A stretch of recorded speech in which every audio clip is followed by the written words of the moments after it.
A Guerra Civil Espanhola segue bastante atual e tema central da historiografia contemporânea no país. No noticiário local, é comum acompanharmos pautas como descobertas de covas clandestinas construídas pelos fascistas contendo os restos mortais de republicanos, manifestações evocando ambos os lados em partidas de futebol e até mesmo o surgimento de uma sigla política assumidamente franquista como Vox, a partir de uma cisão do Partido Popular em 2013. Mas voltemos ao conturbado século XIX para entendermos as raízes desse episódio.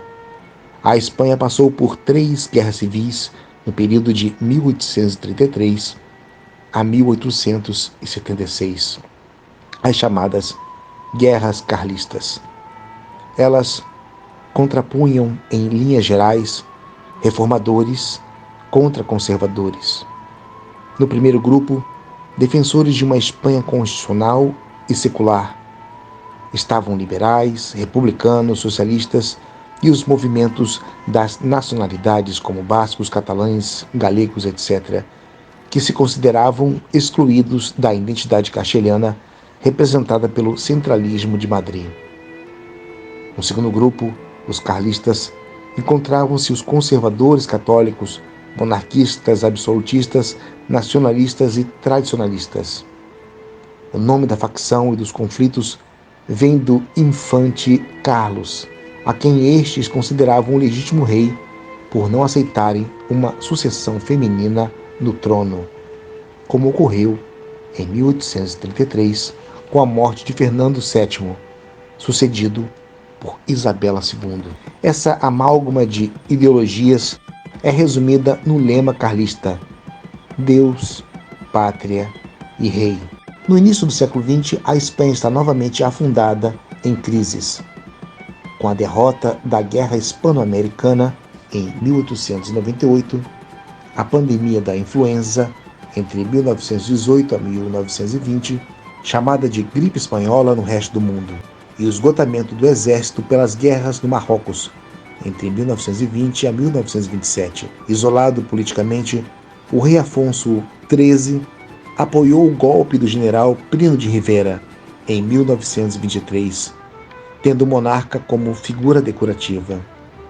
Primo de Rivera acreditava que somente as forças armadas poderiam modernizar a Espanha contra uma suposta fraqueza moral do país e da classe política sob o slogan Pátria, Religião e Monarquia.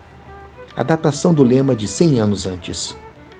O filho do ditador organizou o movimento falangista de caráter fascista e nacionalista, unindo a radicalização do Estado Nacional à autoridade da Igreja e ao tradicionalismo. Com a crise de 1929, a economia da Espanha entrou em colapso e o ditador renuncia no ano seguinte. O rei sucumbe à pressão política, abdica do trono e foge do país.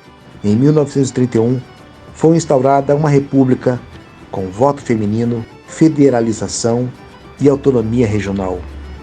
Os próximos anos são marcados pela radicalização entre esquerda e direita, reformadores e tradicionalistas, socialistas e fascistas.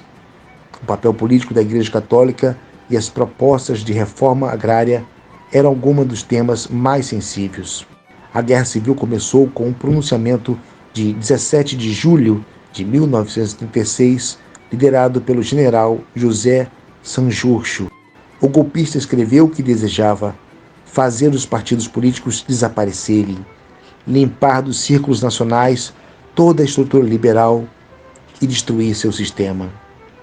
Sanjurjo morreu dias depois em um suspeito acidente de avião, transformando Francisco Franco, comandante do exército no Marrocos, no líder golpista nomeado generalíssimo. De um lado do embate estavam anarquistas, comunistas, lideranças regionais, republicanos, liberais e socialistas. Do outro, carlistas, monarquistas, falangistas e nacionalistas.